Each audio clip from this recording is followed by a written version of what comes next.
ఇక మరోవైపు బీహార్ అసెంబ్లీ ఎన్నికల ఓట్ల లెక్కింపునకు సర్వం సిద్ధమైంది. 243 అసెంబ్లీ స్థానాలకు ఈ నెల 6, 11 తేదీల్లో 2 దశల్లో జరిగిన ఎన్నికల్లో రాష్ట్ర చరిత్రలో ఎన్నడూ లేని విధంగా భారీగా 67.13% పోలింగ్ నమోదైంది. 2020 ఎన్నికల్లో 57.29% ఓటింగ్ జరగగా ఈసారి 10% అధికంగా పోలింగ్ నమోదు కావడంతో విజయంపై పాలక ఎన్డీఏ, విపక్ష మహాగఠబంధన్ ధీమాతో ఉన్నాయి. అయితే ఎన్డీఏ కూటమిదే గెలుపని ఎగ్జిట్ పోల్ సర్వేలు పేర్కొన్నాయి. ప్రతిపక్షాలు మాత్రం తోసిపుచ్చుతున్నాయి.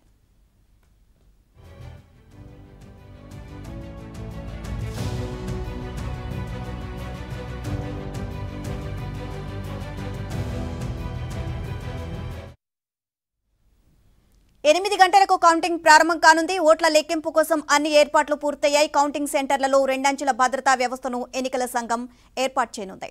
ఇక మొదటి దశ భద్రతా వలయంలో కేంద్ర పారామిలిటరీ దళాలు, ఆ తర్వాత రాష్ట్ర పోలీసు బలగాలతో పహారాను ఏర్పాటు చేశారు.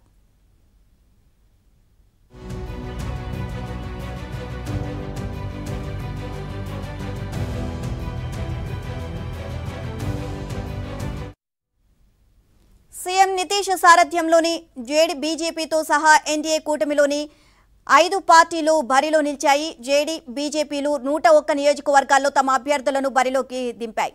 ఇక ఆర్జేడీ, కాంగ్రెస్, సిపిఐ, లిబరేషన్, ఇతర లెఫ్ట్ పార్టీలు, వికాసశీల్ ఇన్సాన్ పార్టీలు మహాగఠబంధన్ గా ఏర్పడి ఎన్నికల్లో తమ అదృష్టాన్ని పరీక్షించుకోనున్నాయి.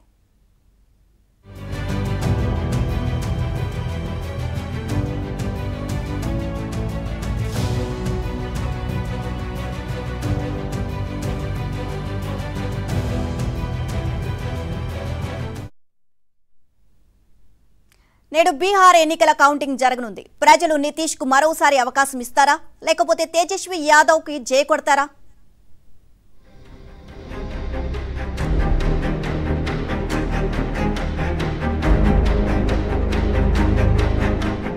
బీహార్ అసెంబ్లీ ఎన్నికల ఫలితాలు శుక్రవారం వెలువడనున్నాయి. అధికార ఎన్డీఏ కూటమికి ప్రజలు పట్టం కడతారా, లేకపోతే ఆర్జేడీ సీఎం అభ్యర్థి తేజస్వి యాదవ్ కు జై కొడతారా అన్నది తెలియనుంది.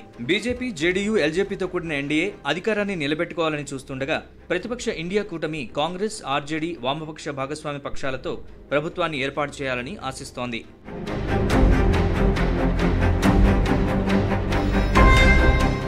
బీహార్ ఎన్నికలు 2 విడతల్లో నిర్వహించారు. మొత్తం 38 జిల్లాల్లో 7.4 కోట్ల మంది ఓటర్లు ఉండగా 2616 మంది అభ్యర్థులు తమ అదృష్టాన్ని పరీక్షించుకున్నారు.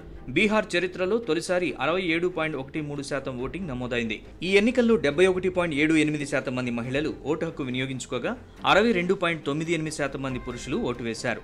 ఎన్నికలైపోగానే ఎగ్జిట్ పోల్స్ అన్ని మరోసారి బీహార్లో ఎన్డీఏ కూటమి అధికారంలోకి వస్తుందని జోస్యం చెప్పాయి. యాక్సిస్ మై ఇండియా సంస్థ ఎన్డీఏ కూటమి 121 నుంచి 141 స్థానాలను గెలుచుకుంటుందని, మహాగఠబంధన్ 98 నుంచి 118 స్థానాలకు పరిమితం అవుతుందని తెలిపింది.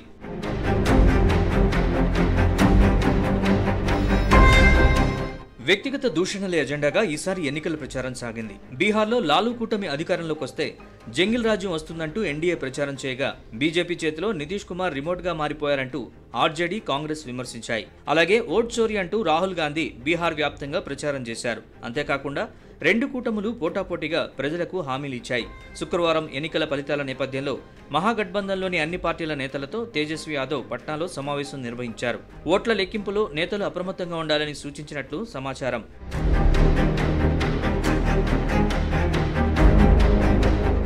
243 అసెంబ్లీ నియోజకవర్గాలకు సంబంధించిన ఓట్ల లెక్కింపునకు అధికారులు అన్ని ఏర్పాట్లు పూర్తి చేశారు. తొలుత బ్యాలెట్ ఓట్ల లెక్కింపుతో ప్రారంభించి రౌండ్ల వారీగా ఫలితాలు వెల్లడిస్తామని ఎన్నికల సంఘం చెబుతోంది. ఇదిలా ఉంటే బీహార్లో విజయోత్సవ ర్యాలీలపై పోలీసులు ఆంక్షలు విధించారు. దేశవ్యాప్తంగా హై అలర్ట్ ప్రకటించిన నేపథ్యంలో ఈ నిర్ణయం తీసుకున్నట్లు ఉన్నతాధికారులు తెలిపారు.